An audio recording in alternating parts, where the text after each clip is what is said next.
On today's episode, we discuss... We have no fucking clue. Pretty much, yeah. All that and much, much more with super special guest Molly McAleer on today's Murder We Spoke.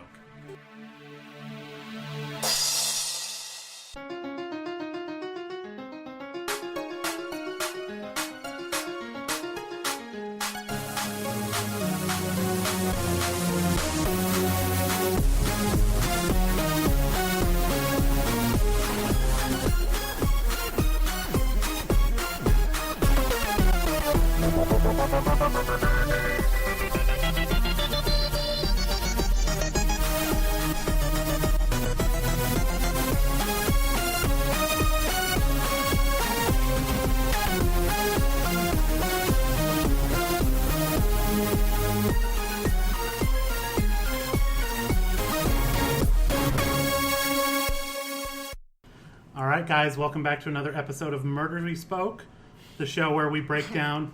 Did I say that No, weird? I just forgot we were doing Murder We Spoke. I thought it was PLL for a second. I was like, this isn't the intro. Yeah, we recorded 20 minutes of PLL. Yeah. Now we're doing Murder, She Wrote, and then we'll record the last half of PLL after this. Exactly.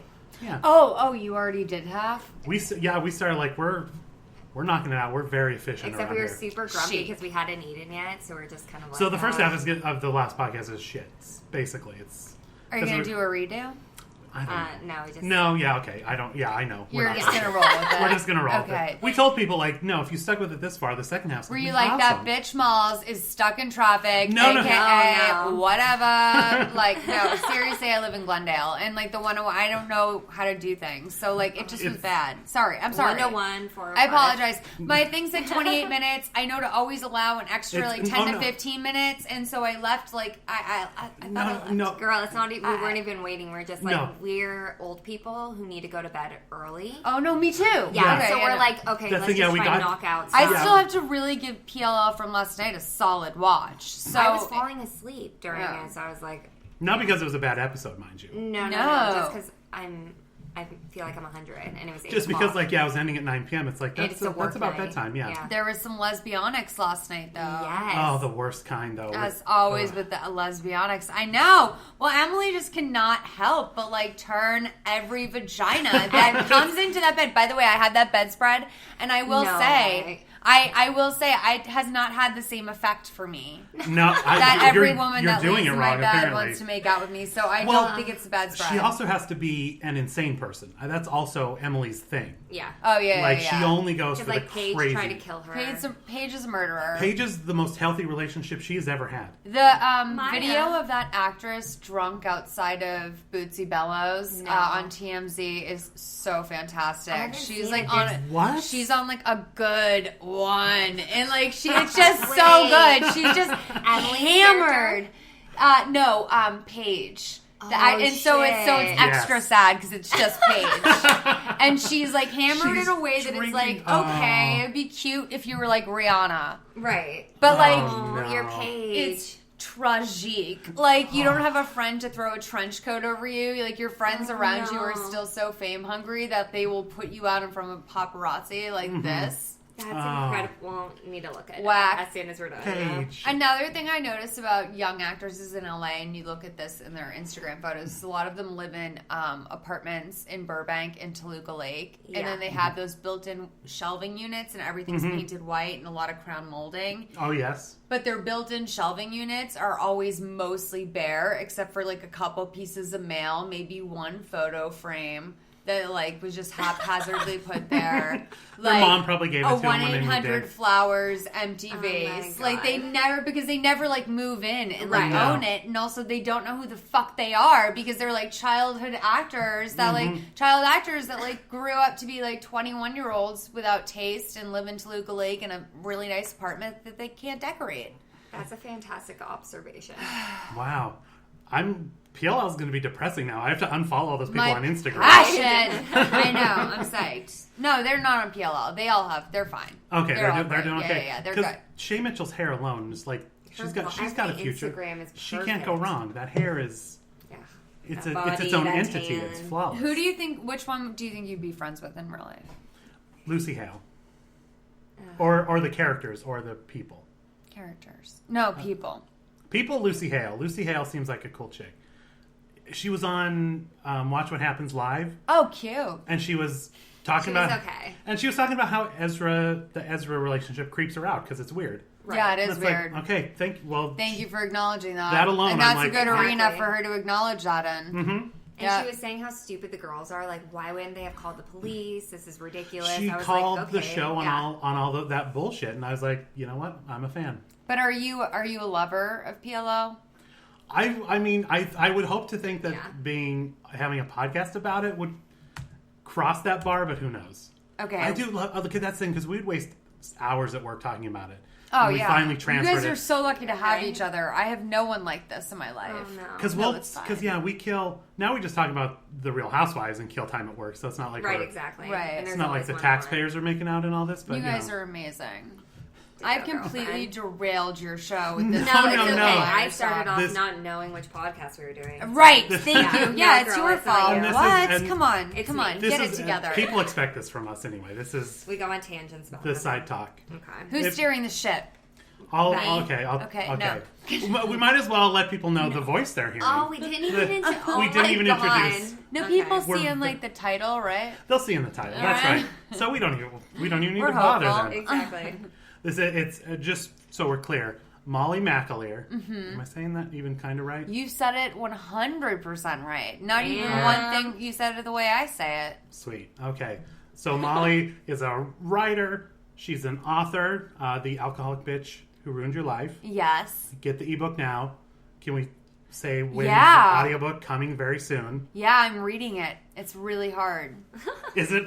Yeah, it's really hard. I mean, it's easy inside. Like, when you get a good pace going, like, there was times I could get, like, a good paragraph or two. But, like, when you're reading for hours, it's just likely you're going to start slurring, eventually, or, like... gets tired. Do you ever, like, just kind of improv it? Like, I kind of remember what I said and just go off. I made a couple, but I made a couple side notes, like...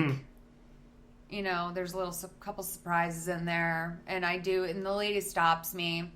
I was going to say, like, do they stop you and be like, hey, you're a little... Side notes, no. Okay. But, like, if I start, like, if I completely, like, leave a syllable out of a word, which is usually my problem. Like, I'll drop a full syllable.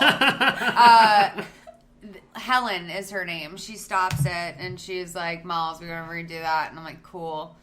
But it is fun. It's fun. She's nice, and like I can tell she said she normally gets like history books, and so that must be a welcome change. Yeah. My book. So she's like, damn, and she's never even smoked pot. So like I can just tell. I just said, honey, you better fucking strap in. You're not going to learn anything about the French Revolution, but love you, Helen. It's an in. So yeah, Murder, She Wrote. Murder, She Wrote. So, please advise. Can I say the number now in case everyone stops listening? Yeah, please advise podcast. Just because my voice probably annoys them. No. You guys, I have an advice podcast called Please Advise. Y'all are going to come on really soon, right? Totally. Okay, please. Absolutely. We're going to talk PLL. We're going to talk Murder, She Wrote, etc. But you guys should call if you have a question about your life. 323-450-7408. Do you guys have a relationship problem? Are you fighting with your friends? Is your mom up your ass? Does your boyfriend have genital herpes and you're like having sex with him, but he like doesn't want to use protection, but you feel like you really need to use protection, but he's not respecting your boundaries, but like you kind of also have committed to this relationship? Does your dog bite you? Yes to like 3 of those so far, but keep going. Right? Yeah. What's a perfect nail polish for summer? What kind of how do you wax your eyebrows without waxing them too much? Do you dye your eyebrows? Where do you go to dye your eyebrows effectively? These are questions that you can call in and ask. It's the range, huns. We have all of it. Ask about your pets. Ask about your friends. We have experts that call in. We have people who, A-Bong from Real Housewives of D.C. He's he's our business correspondent. Oh, very nice. So yes, yeah. So you guys, 323-450-7408. It's going to be off the chain if you guys call in. Shout out to this pod always too. I'm gonna call in. I was like, because I was thinking, because I had a question. I was tempted to call in. It's not fun or sexy or anything. No, it doesn't need to be fun or sexy. My brother recently had a baby, and he just gave the baby a really dumb name. And I was like, how do you Okay, call it in because I don't like to hear the questions in advance. Okay. I don't like to hear the questions in advance. I want to give you my pure opinion, and I'm sure it's a dumb name. But disguise yourself when you call. See, I think you just put yourself on blast. I did. Does your brother listen to your pod? Oh, God, no. You're fucked. No. This is coming back to him. Some weird cousin of yours who trolls you listens to No, this shit. is the great thing about my family. No, I can say whatever I want about them. They're not going to hear a word of this. That's fantastic. Good. Although a friend from high school told me she listens to this, and maybe she'll run into my mom. It's a small town in Montana. She'll run in. Oh, he said this about that stupid name that your son gave. You want a place to go for Christmas, am I right? You don't go there, do you? I don't. I'm an ass. Honestly, this Christmas, my boyfriend's going home to visit his parents. They're not cool with the gays, so I don't get to go. So I get to stay home for Christmas, and I'm super excited. Like, my parents, like, you guys will have fun. I'm going to say I have to work or something, and I'm going to spend Christmas alone. And I'm looking forward to it. And that's it's not. I hate your boyfriend's parents. His mom is cool. His dad's the problem. But his mom's super nice. She's come visit us.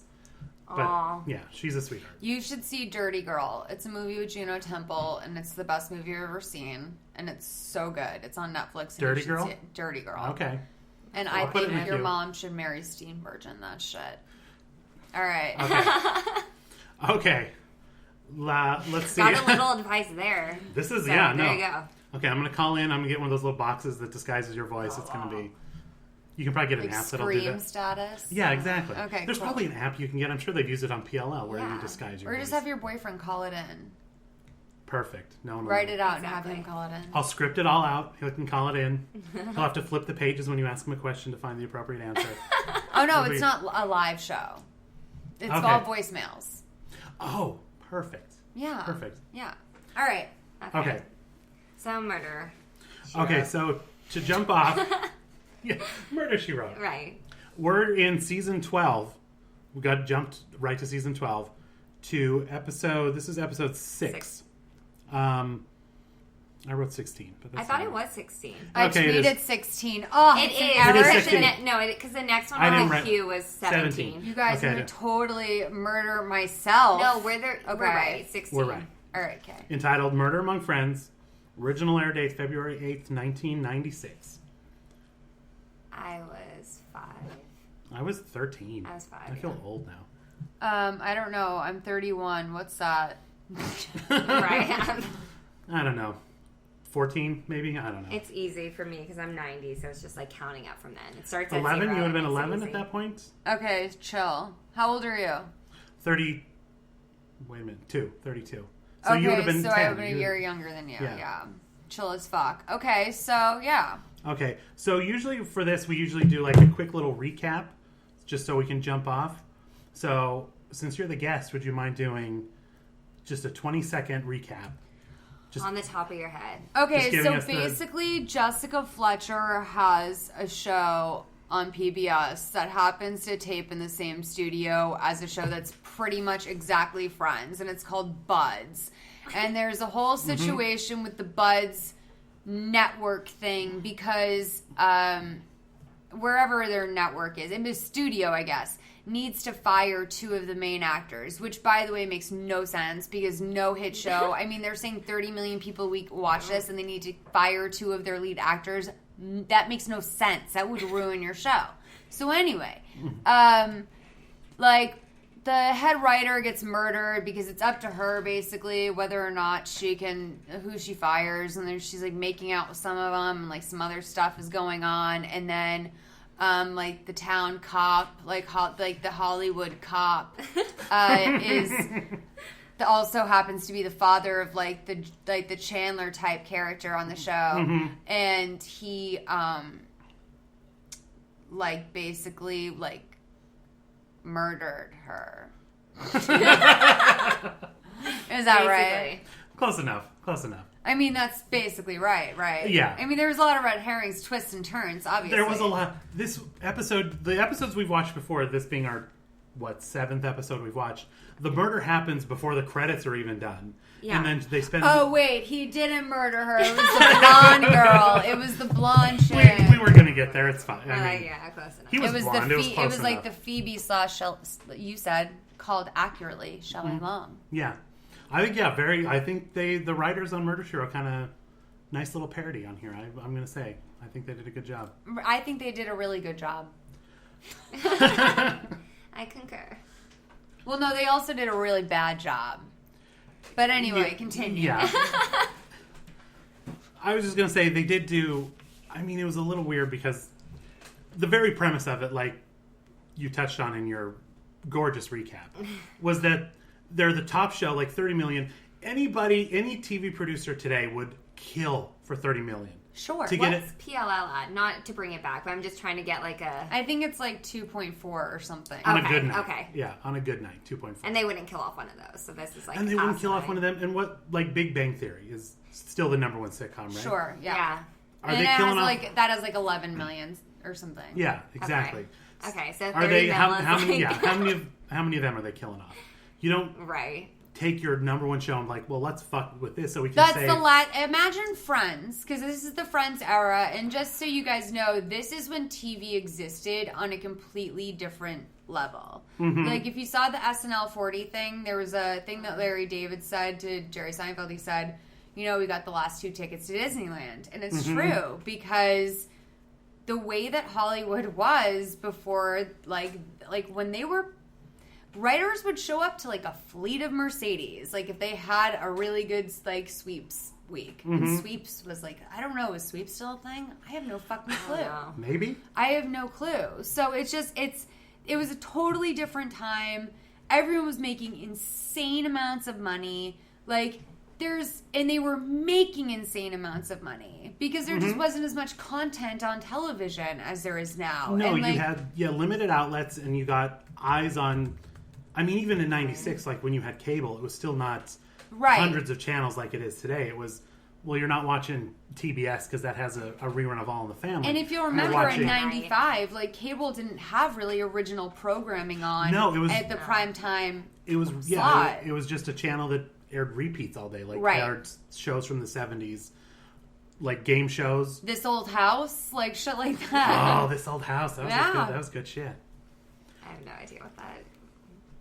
You would. I'm just like, it's all above my head at this point. So the premise is that 2 of these people are going to get killed off, and that's where all the intrigue comes from. Right, and all worried. we spend the first 40 minutes meeting all the players involved. It's like no one's dead yet, but they're just establishing everything. And you get like a little bit of motive for each person. Every single person has enough motive to murder. Sure. And I just was so confused. I could not keep up. I had no idea what was going on. I couldn't even keep track of like who was sleeping with who. Like I had to clarify multiple times. Yeah, this like people are like an executive producer, and they're also a writer, and they're also a cop, and they're also that. So there's people that are filling all these roles, and it like started out with like a makeout scene in the window, right? With like the pictures with the executive who's the head writer. Yeah. / co-creator, or the co-creator / co-executive producer. Mm-hmm. Her husband was the other executive producer. She was making out with the Joey character. Right. And then like we just see someone taking pictures in the grass or something. Yeah. Yeah, and that just turns into another red herring because that guy even comes back, the private eye that he hired, and tries to frame him in a weird way. After I have no recollection of this individual. No recollection. He was on screen. They did this with a couple characters where they were super quick. They even did it with that. There was that woman who was, I think she must have been one of the writers, who the head writer was yelling at. And that's the one I called as the murderer. Oh, yeah, you're like the dumb something. That's how I always pick it. Whenever someone's getting abused on this show, I'm like, that's who's going to end up killing somebody. I'm never right. But, no, but it's okay. But I feel like that was my call. But so there was a lot of characters like that who had 4 lines. Why not give that to someone else? Why? It was all over the place. Why bring in all these new characters? We're so confused.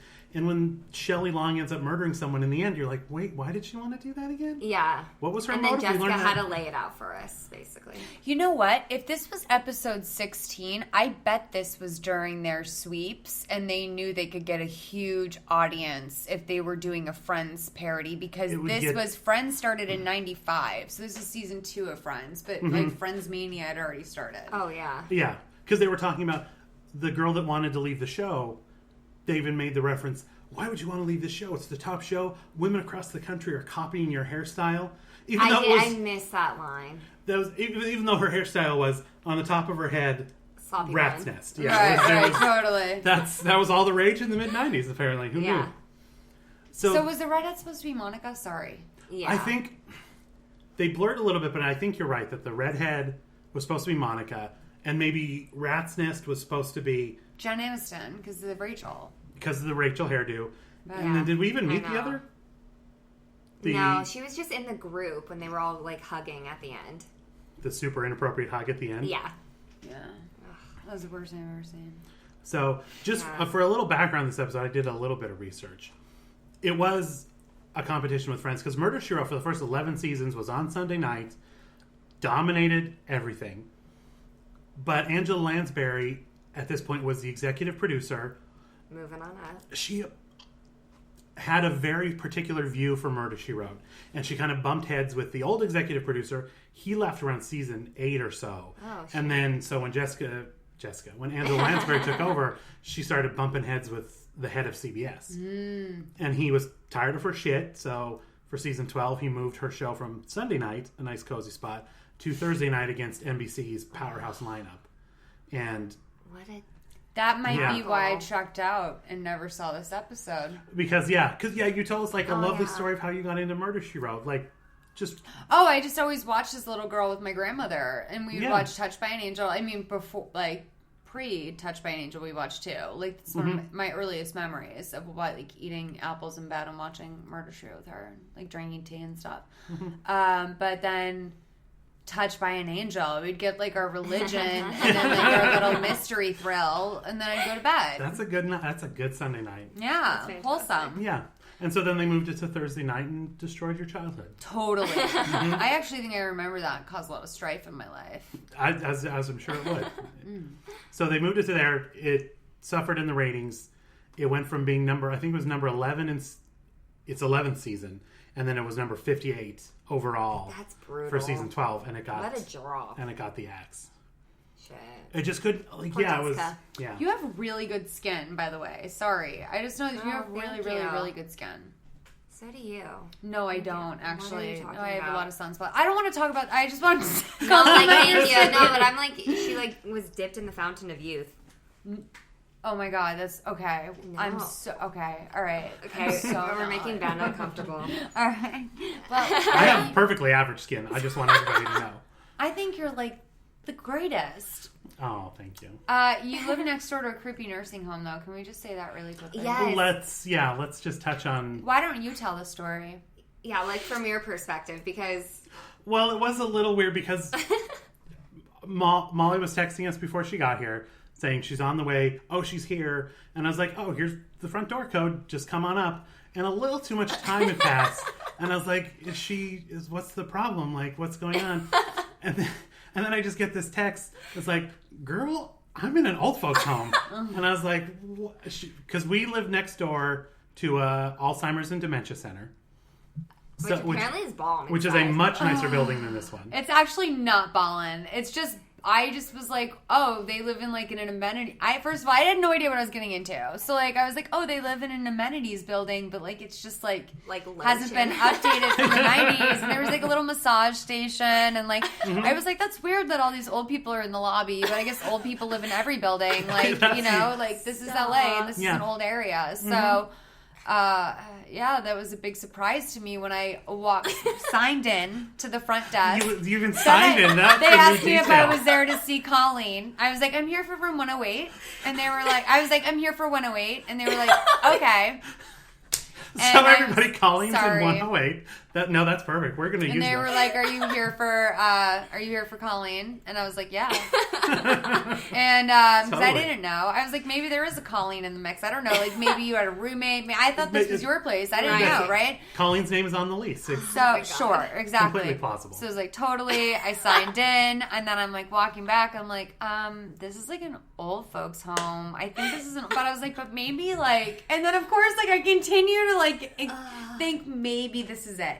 So I'm like, seeing a little like cots, and then I get to 108, and it doesn't even say what's her name? My friend? Colleen. It doesn't even say Colleen. It's like Jessica and then some long Italian last name, and like the room is like she's lying on this. I was so and like, but it was dark in there. She was napping, so it was like, oh gosh. But I kept thinking to myself, I was like, you know what? I kept trying to justify it. I was like, you know what? Maybe it's like a cute thing where they do like a Murder, She Wrote podcast with their grandmother. I was like, I think I love that. I was like, one thing I probably shouldn't be doing is holding my marijuana vape. And as I walked in confidently to this nursing home, just like raw dogging my marijuana vape into the universe. Like, I thought this was like a young, anyway. So this is not my friend. I thought this was my old friend Sergio's building. But I actually, that was a nursing home that I thought was my old friend. That nursing home. It was an apartment until like a couple of years ago. It's a part of my consciousness. Hi. Oh. Hi. Hey. My boyfriend's home. Hi. Usually we're just very silent and don't acknowledge his existence, but we'll say hi. Let him tiptoe. Sorry, girl. Okay, sorry. Keep going. So, you walked into an old folks' home. Didn't know how far. I meant with the show. No, I know. I'm just trying to remember where we were. I'm like, okay. And then you came and picked me up. And then you... Yeah, I was like, Ben, we should probably go. And he's like, yeah, let's go. Where are the keys? And then we run. The elevator was taking too long because you had already called it, I think. I think that's exactly what it was. We went and took the stairs, and then we looked, and you were waiting by the elevator. And we're like, shit, she's about to go up. Now we're not going to be here. We're like, trying to get into the building. And you let us into the building, actually. So it's very ironic. I was pretty graceful today, basically, is what we're learning. Yeah, but at least 108 was a Jessica. Yeah. So, and that kind of fits for the podcast. Yeah. You, showed up to Jessica's. Cool. Cool as fuck. I didn't even realize that. You're right. It was all meant to be. Mm-hmm. Love it. Fun. Right. So then, the show is called Buds, so it all kind of is encompassed. Buds. I feel bad because I'm trying to think where were we? This episode had me so lost and so confused. It was just a kind of a clusterfuck. It was not. So all the buds just found out that they are. So it's down. Yeah. 2 of them are going to leave. The makeout has been established. We know this between the Joey character, the Chandler character. Do we know the Chandler character and the Monica character? Yeah, have kind of a thing going, right? But then. She also has the thing going with Joey because Joey's jealous that he's also with the head writer. Right. That's why I was super confused. So basically, this executive is fucking everyone in the office. Oh, yeah. I'm sorry. No, I was going to say, she's a bad bitch. Her husband confronted her about cheating, and she was like, ooh, bad angle. I shouldn't have done that. You should have just asked. I was like, damn, girl, you're cold. No, when she was like, oh, you wanted to know? You should have just asked. Yeah. And, I have to say, though, who gives a shit? Right, literally, if you presented that, if you were the executive producer of Friends, I'm guessing, they actually did have, a weird sexual harassment suit on there, so I don't want people to be like, no, they did do that. But I'm saying that if you are a star of a show and you are a writer on a show and you want to have sexual intercourse, that is not a problem. Right. Yeah. To my knowledge, on most shows. However, I've never experienced that in any capacity. I know of situations where that's happened, but sure. But it hasn't been a big deal. They're all consenting adults. The husband that kind of dropped down the photos thought he had a trump card. But she was nonchalant. I feel like everybody else was... everybody was just banging everybody. And he was used to it. Right. He was like, you have to stop this. Kind of like a poor, The thing, because he was a lot older than her. And then, what was the line? The wimp line? Did you yeah. I wrote this down. Oh, God. She's, so berating her husband. Oh, so she's berating the husband, and he goes, did they give an Emmy for Outstanding Wimp of the Year? That's what he says about himself. Oh, so she broke him down to the point where he's just yeah. I think that's what she's doing. She's just breaking him down so she can have him under her thumb, and she was even writing a joke or something as she shooed him away, write something for me. She did a lot of that shooing away because there was even, first of all, Jessica, for us anyway, when we last left Jessica, she was substitute teacher, hanging out in Cabot Cove with Sheriff. Accidentally wrote one book. Thanks to her nephew. I'm just living the small life, honestly. Yeah, she's she's pretty successful. She gets recognized when she goes out. This is that season 12, crank it up, Bizarro Land. Didn't know you could even go there. Like she's hosting a show on PBS. Right. She's about a mystery. Like a lecture. Every week she teaches you something new. Like her first clue was about, or her first episode that we saw was about the term MacGuffin. Yeah, I thought that was and she couldn't afford a still from strangers on a train because the Buds budget was eating up the PBS show's budget, which, by the way, would never be the same budget. Like, because it's not even close to the same network. Yeah, it's not. But it would be from the studio. But it just makes no sense. Actually, it just makes no sense. And it seems like there was some crossover because the the writer, a guy who's now the blonde Matthew Modine guy, who was a writer for her. No, couldn't be a writer. He worked on Jessica's show, and he then got a job working for Buds. No, I thought he was like her student because he's like, oh, you like berated my thing, and then I decided to write a comedy. Oh, Buzz, oh, Buzz, yeah. You're right because that's right. He's like, you gave me an F, said it was horrible, and said I had no job, no place writing, which was like also another dig at Friends, like someone who Jessica thinks is just awful. Right, exactly. Obviously, just works on the show, Buzz. Yeah. So just another not so subtle dig. That's right. So did the other executive producer, he knew her too, the husband knew Jessica too, so he's the one who went over and worked. I feel like they all know Jessica because of how they speak with her. Like, as soon as they meet, she's their therapist, so it's hard to, like, figure out who, like, actually knew her from before because they're all, like, BFFs. Maybe she's somewhat of like a Bethany Frankel or an Oprah in her world, where it's like people just see her and automatically they dig in and she digs in. Real quick, okay. I need your opinion on Bethany Frankel dating Eric Stonestreet from Mod Fam. Well, you know what? Do you think it's good for her or bad? Because we were having this debate at work.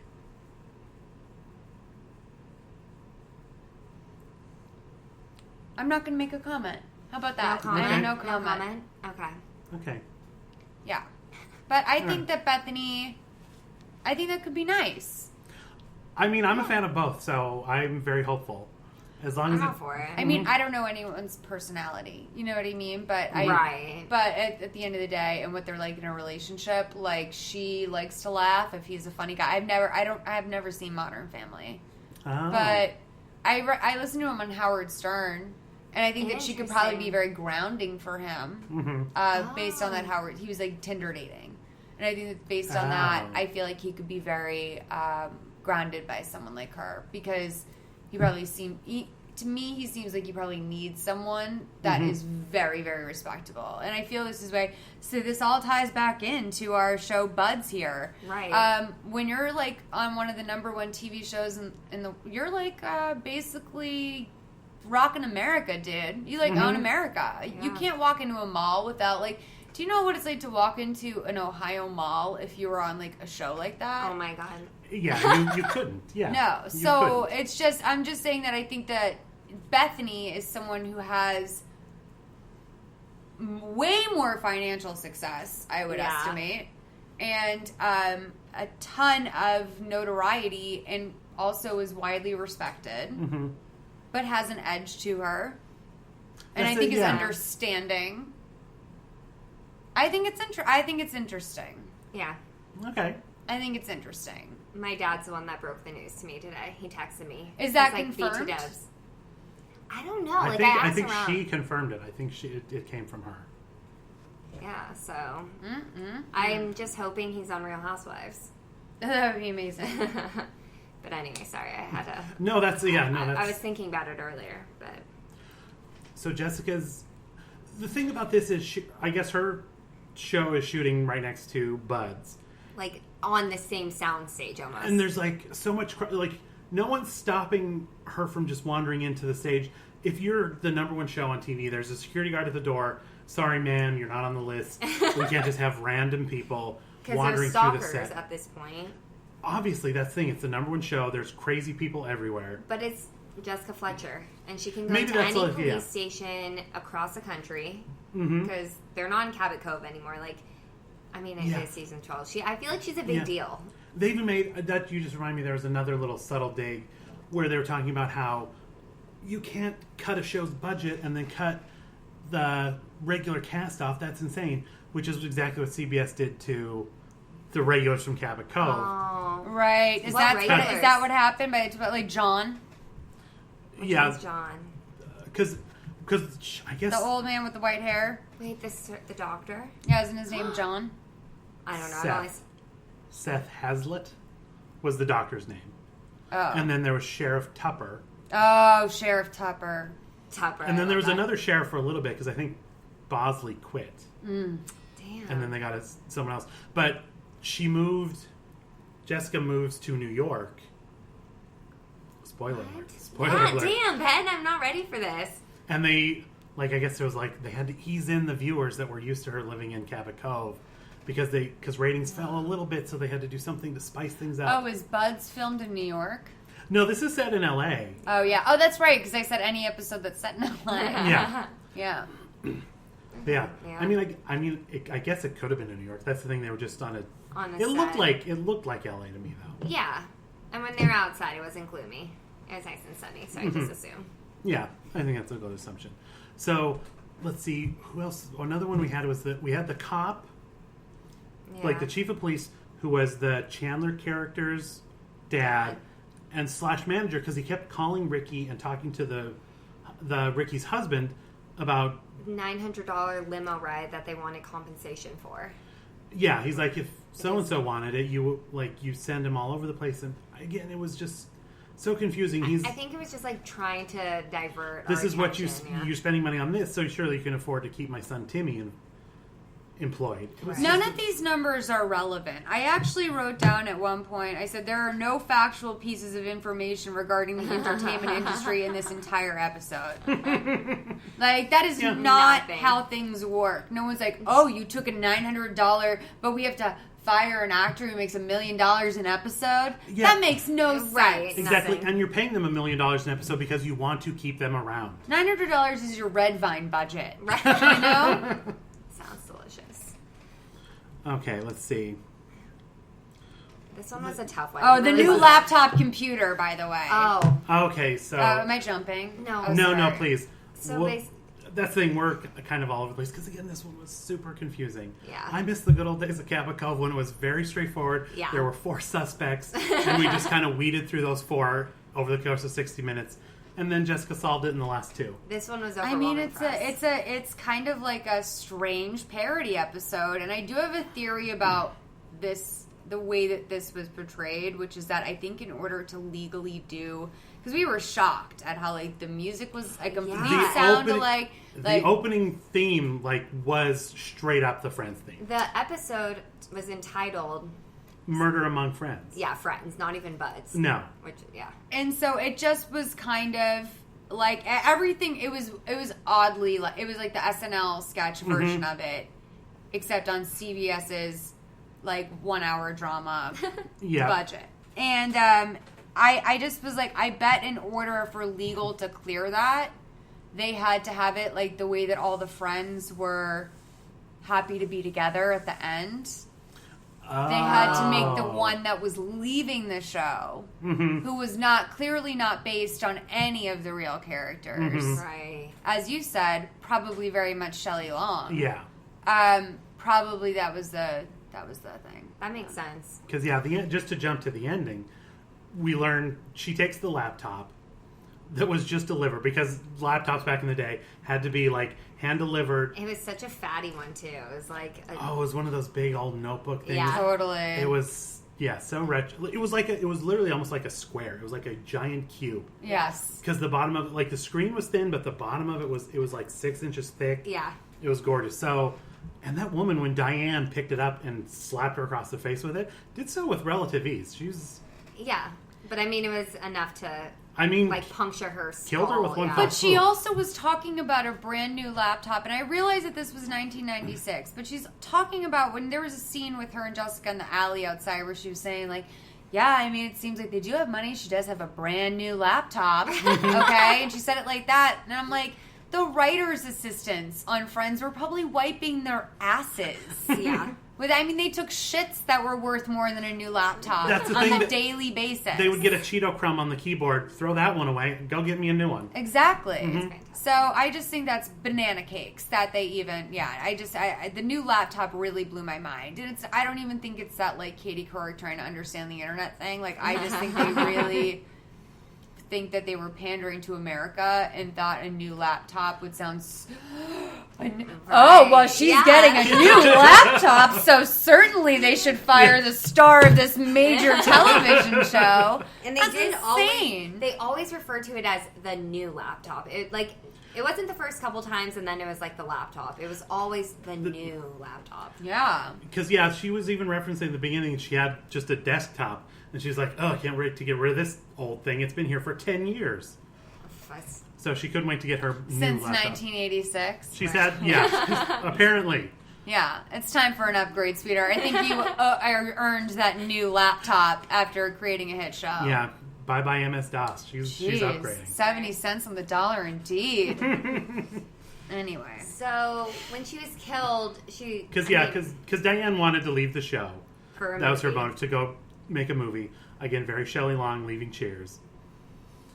We all preferred the Rebecca years, right? Does anybody watch Cheers besides me? I like Kirstie Alley. Yeah, that's my chick. Okay. Kirstie Alley? Kirstie? Yeah. Uh-huh. So she wanted to leave the show to go make a movie, and so she killed her to write herself off the show. Yeah. But then Which is fucking so stupid. But then that's the thing. There was a lot of people saw that body because the little nerdy dude who had a crush on Diane. Is that what his thing was? He said he went up there, saw the dead body, and was like, well, I guess I'll just rewrite the script and leave and no one will know. Yeah, exactly. Called 911? No, as soon as I'm, finished with these pages, maybe I will. But he never did. He never did. So he wrote that. And the greatest thing was Jessica knew it was him because earlier in the episode, Ricky had berated him for being such a shitty writer.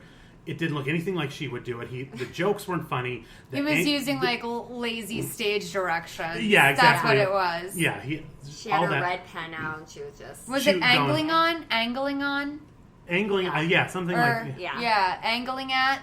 Angling at, maybe that's what it was. Yeah, yeah, she's like, I don't do that shit. That's all you. Yeah, and that's how Jessica figured out because the husband read this scene out loud when he, again, like his wife is. The body's not cold yet, but he's going to go downstairs and do a reading of this scene. He not only reads it, and then he's like, but you guys, we're not doing this. Like, fuck it. Like, it's not even, like, in her memory. You know what I mean? Like, no. That's one less salary, so we get to keep you guys. Well, he's just happy now because she died. She gets life insurance. He gets life insurance. Oh, yeah, because he didn't get it in the event of a divorce, so. There you go. So free and clear. So, Jessica figures out, after he reads that scene, oh, I recognize that shitty writing anywhere.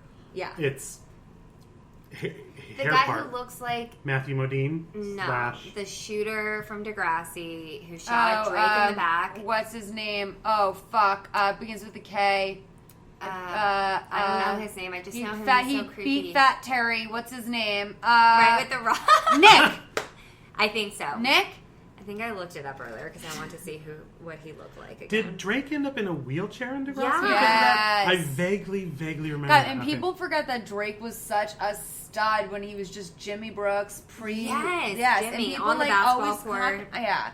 I think it's very rookie to call him like wheelchair Jimmy because they have that Jimmy had such a whole life before he was in a wheelchair.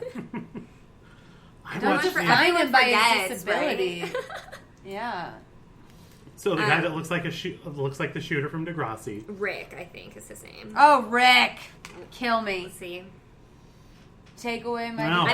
everyone just Google shooter and Degrassi. Oh, yeah. That's good casting. Exactly that guy looks like a mass shooter. That guy looks crazy pants. Yeah. Okay. It's terrifying. So that's what I was thinking of every time I saw him. Okay, that's fair. So he rewrote the scene. Jessica recognized the writing, confronted him, and he's like, oh no, I just snuck in here, tiptoed over the body, rewrote the scene and put it back. And she's like, okay. No big deal. That's fine. Jessica's so forgiving. She's like, I get it. Yeah. She'll I get it. She's like, you probably would have done the same thing. It's okay. She'll roll her eyes until you tell her the truth, and then she just like nods. Like she's like, I know. Mm-hmm. Yeah. She did a lot. I feel like there was. I don't want to say phoning it in, but there was a lot of. There was not a lot of Jessica in this episode. Episode was very light on Jessica Fletcher. Which I love my Jessica. I miss my JB Fletch. Yeah, exactly. That's my girl. Yeah, it was a little lacking because of that. Because there was, again, they had so many other characters to introduce us to. All she did was come in at the end and tell us why this person probably did it. But when they told her their sob story, she nodded knowingly and decided that, no, that wasn't them. Can we admit that there's something very Pillsbury Doughboy-esque about Angela Lansbury's? Yes, she has a little Pillsbury Doughboy to her, and also her brooch game is exceptional. I was noticing that, especially this episode. It was like a really Art Deco. Yes, I loved that. I loved it. But wait, I forgot the most important moment in the episode, which was one of the first moments in the episode.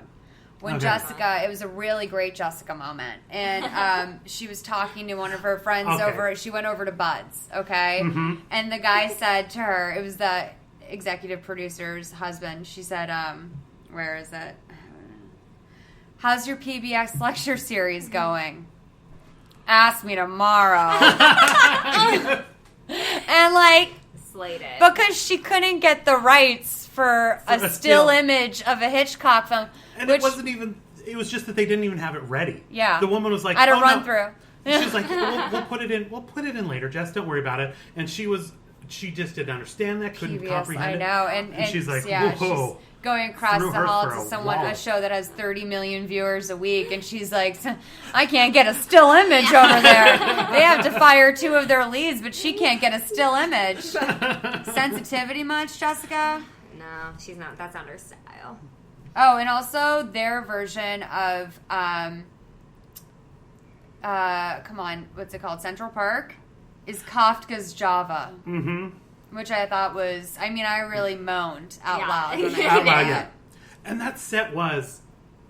The couches, everything was piece for piece, perfectly. It was just a different color, but otherwise the exact same. I'm surprised Gunther wasn't back there behind the counter. Oh, he might have been. We just missed him. That thing, we just wasn't close enough. There was a bleach blonde guy back there, and we missed him. So Diane wants to leave. She smacks her with the laptop, and Jessica figures it out. But then she places the Emmy by it. Oh, did she? Well, because why else would it be on the ground? I figured as she was falling and taking stuff off the desk, maybe the Emmy just went down with it and was next to her head. See, I watch too much crime shows. I'm like, there was planted evidence because totals. Yeah, no. Okay. I'm just thinking too much about it. But okay, that makes sense then. Or she knocked it over on the desk. Who knows? She could have. Yeah, I think it's a choose your own adventure on that one. A little Goosebumps book. Mm-hmm. Yeah. So she does that, and Jessica realizes it after she gets not only a still image from Strangers on a Train, but she gets a whole scene to play on her little show. A really good scene, too. Mm-hmm. She gets a nice, juicy scene. The glasses fall, and you see that reflected image. Right. And that's when she goes silent on the set of her own show. Uh-huh. Yeah. And they have to send... and she's basically like, okay, I know everybody here is kind of on the clock, getting paid... exactly. She goes, if you'll excuse me, I think that Mr. Hitchcock just gave me an idea. Yeah. And then she left the set of her own show to go solve a fucking mystery. I wish the camera had stayed on her own set, and so that woman who was running was the showrunner for Jessica's show, was just like, is she coming back? Like, what the fuck, Jessica? Not again. Just stay here for 2 seconds. We're at the end of the show, Jessica. You had another 2 lines... Close it out, and then you can go tell the cops who did the murder. But all these guys are on the clock. These are union guys. This is a public television show, Jessica. We're going into overtime on your public television show because you have a hankering to solve a mystery. We're going to have to put another Heel Hauser rerun on if you keep this shit up, Jessica. That's all there is to it. Real. So Jessica runs off, and she noticed it with the glasses that... I can't even remember. She's like, I saw these, or I noticed this earlier. She somehow picked up Ricky's... This was when she was in the room, just another... Very standard Jessica. She was in the crime scene. Yeah. And the cop / manager / dad was kind of going over his thing. And there was another cop going through the safe looking at that. And she just walks up behind him and plucks the papers out of his hand. He's like, oh, okay, sure. Sure, Jessica. Help yourself. They all suck her dick. Yeah. Every police officer sucks her dick so hard. They're like, she's going to do my job for me and she's going to do it right. Seriously. You do whatever you want. Serious dick riders. And so then she takes the glasses and holds it up against the script that she had there. And she notices that it wasn't... magnified. Yeah. So she knows that they're fake glasses. And then that's what tips her off that Diane had cosmetic glasses. Ricky actually needed the glasses. And there was a swap because they both had the same giant frames. Because they mentioned that Ricky had based the character off herself. And she's like, oh yeah, even the glasses. Oh, and they even made a thing out of it when they're in rehearsals. Yeah. Diane's chewing on the glasses. And Ricky's like, you put the glasses on your face. She's like, even in rehearsal, she's like, you put the glasses on your face. You put the lotion on the skin. Or else you get the hosing. Yeah. She was very adamant that you wear the glasses. I mean, now they made 3 references about it. I wish I would have picked up on it. I'm not going to make snap decisions anymore. I'm actually going to weigh the evidence. And then the next episode, this is my pledge. The next episode, when Jessica has her aha moment, when she has her Mr. Hitchcock gave me an idea, I'm going to pause the episode, and I'm going to think about it, and I'm going to draw my conclusion based on the evidence and not just to pull it out of my ass. Right. Stay tuned. I think that's admirable, and I wish you well on that journey. Thank you. This is something I'm committed to doing now. I'm going to listen in and see where you're at with that. Okay. I think this is the turning of a new leaf. This is an exciting day for you. I'm going to JB Fletch this shit. It's going to be great. Hopefully get it right, because it's not JB Fletch unless it's correct, Ben. If I get it wrong even once, Hari Kari. Bye. Done. Let's see. So that was, And then that was basically... Oh, and then they had the end scene, which is super inappropriate. Oh, yeah, then we jumped. Oh, my favorite... Oh, no. There was another scene where Jessica confronts Diane, and Diane keeps trying to deny stuff, and Jessica keeps going, Diane... I talked to your agent. He told me that.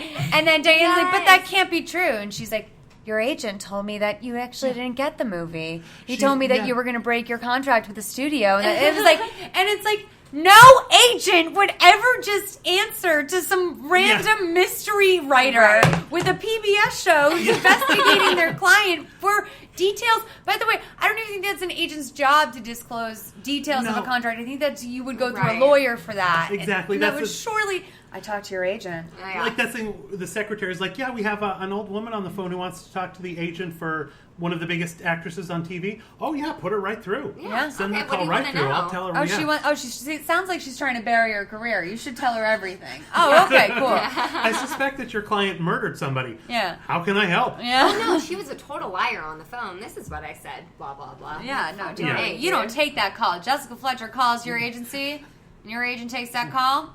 Mm-hmm. You should be looking for new representation, my friend. Continue on.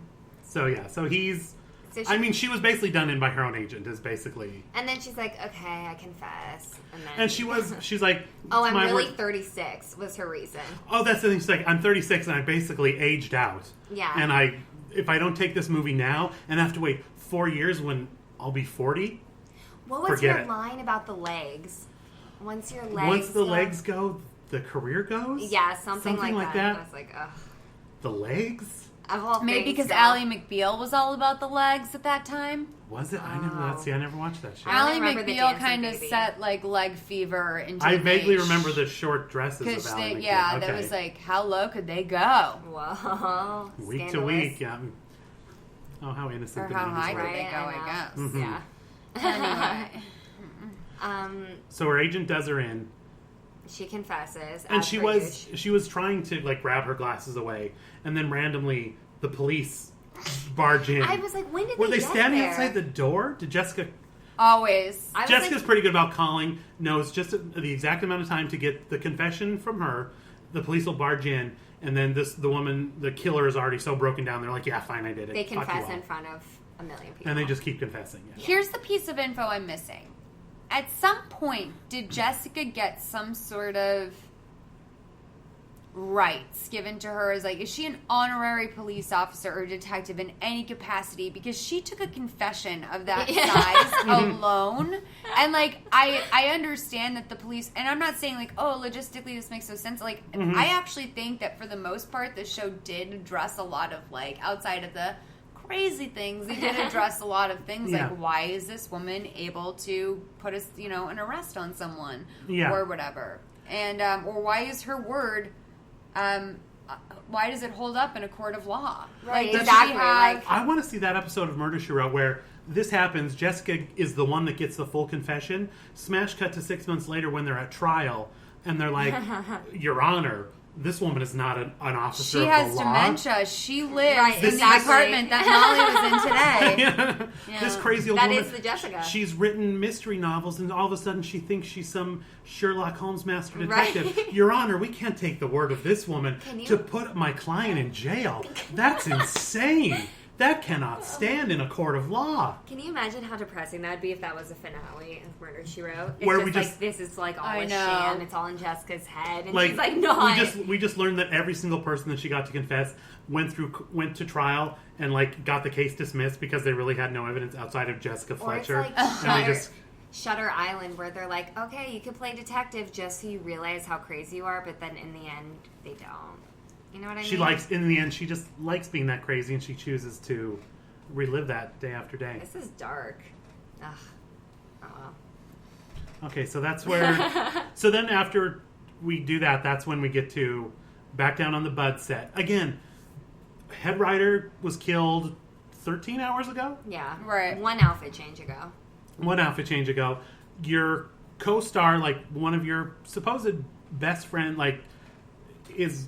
the murderer. Oh, yeah. Right. But we're gonna... The other one was arrested by his own dad and put in jail. The thing, he gets out of... because they suspected him because his fingerprints were the only other ones on the laptop. Right. Because he was booming her a little bit. Mm-hmm. So the dad, very little faith in his son, puts him in jail. And once Jessica solves the murder, they let this guy out... like, and not only does he like head right to work, back to the set, gotta churn out this show. 30 million people are waiting for another episode. Right. So he shows up, big banner drops, confetti, balloons. Welcome back. It's a Timmy. motherfucking celebration. And they do it on the set where they're gonna have to clean this up, which by the way is an enormous expense for this group of people that have barely a penny in the house, it seems like. They're going to have to fire 3 of the Buds now because of this goddamn party. So many Buds lost. The best part, though, is the end when they give what's-his-face a scroll to read. Timmy. We should have even just written down what it was. Yeah. But literally a scroll, not like a piece of paper. No. On parchment. A full-on scroll on parchment paper. Unravels it, and... even the old-timey language, we hereby bequeath. It was written like that as well. Like calligraphy, straight up like they hired someone to do calligraphy. Gorgeous. That Jessica Fletcher is an honorary Bud.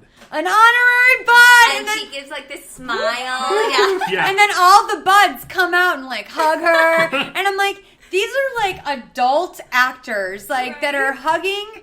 a mystery writer who just solved a mystery on the set of their television show where one of them is still going to get fired unless this EP's salary is eaten up. That's it. No, they're all out of a job because their head writer was murdered and one of the actors on the show did it. That show's over. Yeah. You're not watching if Matt LeBlanc killed Martha Crane or whatever we decided her name was, Martha Kaufman. Yeah. Especially Marta Kaufman to get out of the show. Yeah, that was the motive to leave. If Matt LeBlanc killed Marta Kaufman, does Friends get a season 3? I don't fucking think so. No, I feel like that's like getting a honorary part on Caroline in the City. Like, it's not on anymore. It's not relevant culturally. Leah Thompson...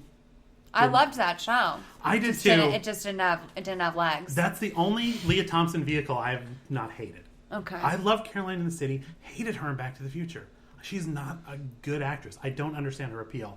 Caroline in the City, loved it. Mm-hmm. Everything else she's done, I can't stand her. I enjoy her across the board. Okay. Well, differing opinion. Speaking of that, just before we go, what we do on the show, just because this is our first run through, we go through the top 10 shows of the year that this was on and just see how many... We're awesome. Yeah, how many you guys... Well, how many you guys can guess? I can't guess any, ever. So, if you guess... So, like we said... Friends. Friends is number 3. It was number 3 this year. How many are we doing top 10? Top 10. Drew Carey show? No. Good guess, though. That was a great show. No Jag. Cheers? No, Cheers was gone by this time. Walker, Texas Ranger? No Walker. That's a good show, though, too. That was my jam on Saturday night. Walker, Texas Ranger, immediately followed by Saturday Night Live, was High School Band's weekend, by the way. I'm trying to... I will say this. Think, like, mid-90s, this was... The boom of the sitcom was on its way out. Cheers has ended. Seinfeld's... I think Seinfeld's already announced that it's leaving. Right. Oh, P.S. Seinfeld's number 2, so I kind of ruined it for you. Seinfeld. So this is kind of the last remnants of the sitcom boom of the 90s. Will and Grace? No. I thought that would have been on there too, but it was not. And it's we're doing... No, they're just the top shows. It's just the top shows, but a fair number of them SNL? are still sitcoms. Full House? No. Oh, that's a good one. It's a good guess, though. That's the thing. I Like was some watching like Disney Channel. Are there daytime shows on this? No, this is primetime. Primetime. This is because I watched some of these shows, but I completely forgot they were on. Can you give a clue? ER? ER is number 1. ER is number 1. This is my first time ever getting one. I could have cheated just now, but I didn't look. Oh, good for you. I'll do it over here. I'll hide this. Let me see. Any clues? These clues, like you just mentioned one of them, which is what reminded me of this list. But it's... I did mention it? Yeah, you mentioned one before we were playing the game, so I didn't scratch it off. So, Leah Thompson. Oh, Carolina in the City? Was the number 4 show. I've never even heard Spin of that City? show. No Spin City. That was a good guess though too. But Carolina City, this is when they were putting shows on. Third Rock. That is a good one. That was the year before. I remember the list from the last one, but it's not on this one. Because this is when they started they put shows on. I remember these other 2 shows. Once Seinfeld announced it was leaving, Friends was coming up, but they didn't have that Thursday night block wasn't solid enough yet. No, not yet. So the 2 other shows were NBC shows that they tried to beat. The Single Guy? Yes. Okay. Oh, girl. God, I didn't think anyone was going to get The Single Guy. And then one more. Ned and Stacy?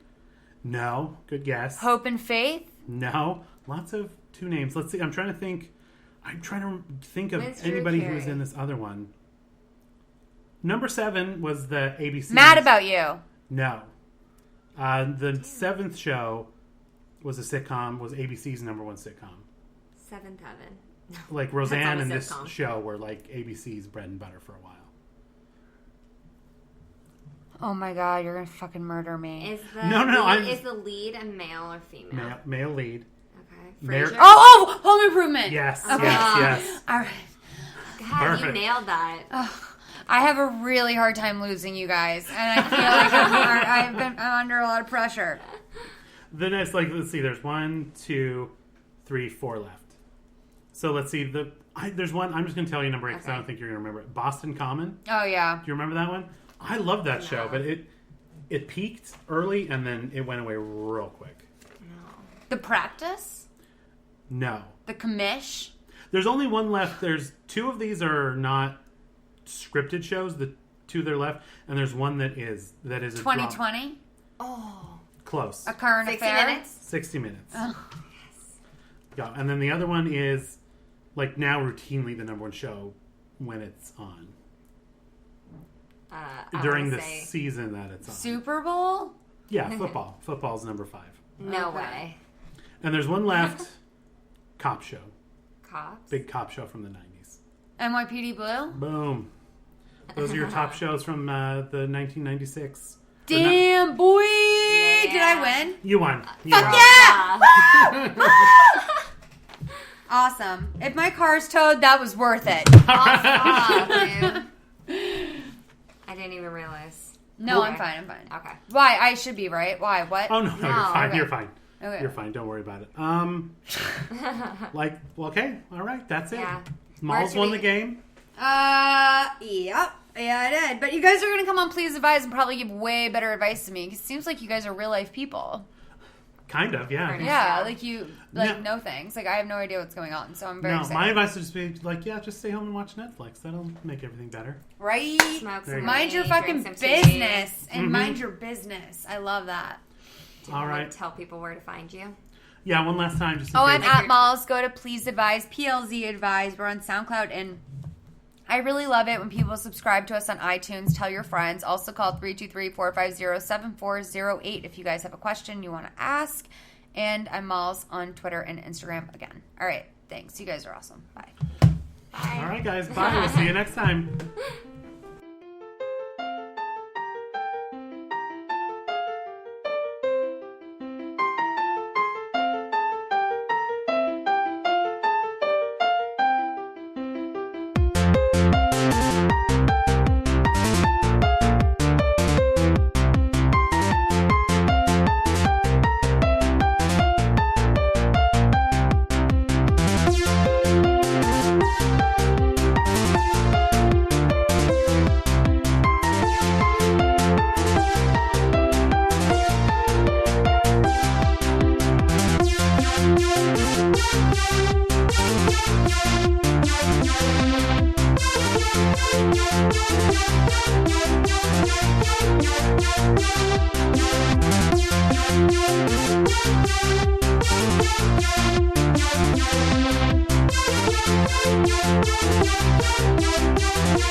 Thank you.